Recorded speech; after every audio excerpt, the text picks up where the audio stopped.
สบายดีเนาะมื้อนี้มีหลายคนขอเข้ามาหลายว่าให้ไอ้สอนวิธีสัตว์อันนั้นพุ่งเป้าเนาะแล้วก็วิธีจับจะได้นะจับลูกดอกมื้อนี้ไอ้จะมาสอนให้เนาะ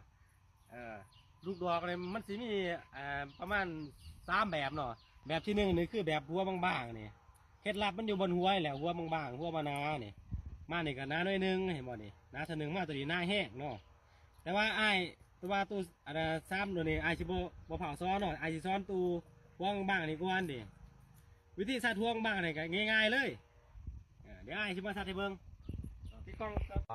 ส่วนว่านี่เป็นเป่าเนาะอันนี้ไอ้สิแต้มเป่าให้เบิ่ง3 หน่วยซะเพราะว่า4 หน่วยเพราะมีลูกดอก4 ลูกเป็นเป่าอันนี้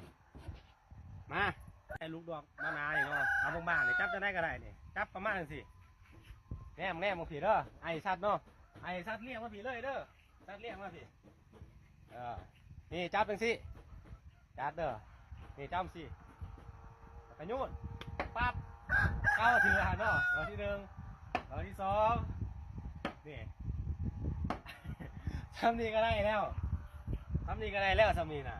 เคล็ดลับมันก็คืออยู่บนป้ายเนาะเขาพยายามเลือกตัวบางๆบนกดมันนี่นะวัวแหลมหรือบ่แหลมเนี่ยบ่เกี่ยวเนาะถือเมื่อนึงมันก็แตกแล้วมีแต่ว่าเคล็ดลับบอลป้ายซื้อให้บางๆนั่นสินี่ข้างบางๆนั่นสินี่ซัดแมทโลดขนาดน้าแบบนี้นี่ซัดบ่ถือเดี๋ยวหาก่อนอะไรบ่ขนาดน้าแบบนี้นี่ซัด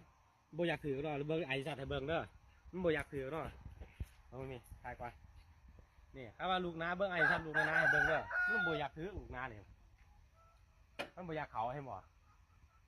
นี่ลูกน้าเนี่ยบ่อยากเขาถ้าลูกบางๆนี่เป๊ะๆโลดลูกบางนี่นี่